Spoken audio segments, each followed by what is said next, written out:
Hello, this is Dr. Dan. In this lesson, we are going to discuss the leadership characteristic that Jesus exhibited of being not self-promoting. Now, you might, if you understand the Bible and have read the Gospels, you might even begin to realize that not only was Jesus not self-promoting, but Jesus actually went out of his way to make sure, perhaps, that others did not promote him as well. This is consistent throughout the Gospels where Jesus is telling people, listen, be quiet about what I've just helped you with here. Be quiet about this miracle. Yet others did not do that. They simply were too excited about this leader, went out, and they still told people about what this leader did. Now, how is that significant for you as a leader? Consider, first off, the disadvantages or the limitations or whatever you want to call it of self-promotion. Imagine yourself in a leadership role or perhaps even just getting into a leadership role, and you want to demonstrate that you're the leader. You want to demonstrate to people that, hey, I'm in charge here. I'm going to do a good job, whatever it might be. Let's say you have really good intentions and you just want to let people know, hey, I'm here to help you. So you're out there self-promoting yourself, saying, here I am, right? Here's what I can do for you. Well, while you may have good intentions, the ramifications may be somewhat negative. Imagine this. First off, how do people perceive you? They may wonder, well, if you're so great, why do you have to tell us about that? Why do you have to tell us how great of a leader you are? Others may begin to perceive you in a negative way as a result of that.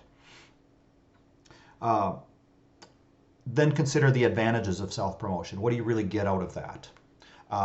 Do people respect you more? Do they perhaps now say, wow, okay, you told us you're a great leader. Great, I believe you. Not necessarily.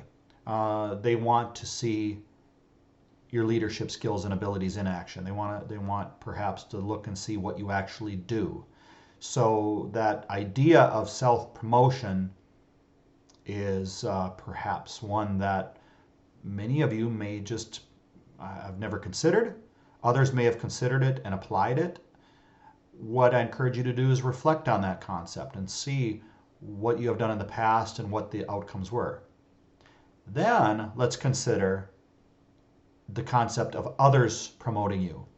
So perhaps there needs to be something that needs to be done. People, maybe they need to know that you are the leader. There are advantages of people knowing that you are the leader, knowing that you have these responsibilities, knowing that you are the one that's going to be creating vision. Well, you can perhaps have the goal of promotion be accomplished by others doing the job. Now, I don't know if Jesus intentionally wanted to do that and perhaps did so by telling people, hey, don't tell others about me, and then they did anyways. If that was intentional, it's actually psychologically a great tactic. You tell someone not to do something, they do something. I don't know if any of you know that, or if you've seen that perhaps in children or kids, or with your own actions. When you're told not to do something, you have this reaction of doing it. Well, Jesus did that constantly throughout the gospel. So for me, as a psychologist, it's interesting to consider that that was intentional. Don't go tell people about what I've just done for you. So not only was Jesus not self-promoting, but was using a strategy that resulted in people actually really promoting him and the message that he had. Whether that was intentional or not, I don't know. But it still is a great strategy. Now, what else? Well, Jesus led by example. And what ended up happening is, of course, people talked about what he did.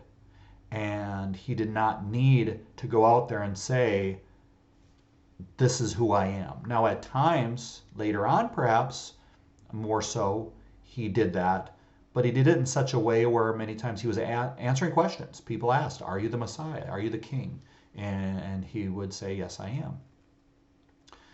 Finally, as you look at some of the various readings that I have found for you in the Gospels, I want to draw specific attention to one great example of where someone else promoted who Jesus was. And I think this is a great example because it is the first recorded miracle in the Gospels. And that's found in John 2, 3-5. When the wine gave out, the mother of Jesus said to him, "They have no wine." Jesus was not doing anything. He knew he could, but he was waiting.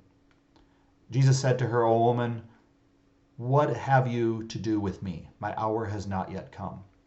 His mother said to the servants, so here is where now he chooses not to promote himself, not to say, hey, I can fix this problem, even though he knew he could, but instead he waits for his mother to tell the servants, do whatever he tells you. She promotes him. So now reflect on this one example specifically for a moment and think about how this might have been if Jesus said, hey, I can do this. Think about how people may have perceived him versus waiting until his mother said, listen, here's an individual that can help you. I think that's an amazing and beautiful example. Thank you, everyone. I hope you've learned from this message of how Jesus was a much more effective leader by not being self-promoting. I think it's a wonderful message, and I just hope you have a really great day, and I hope you're able to apply some of these things that we've discussed here today. God bless you.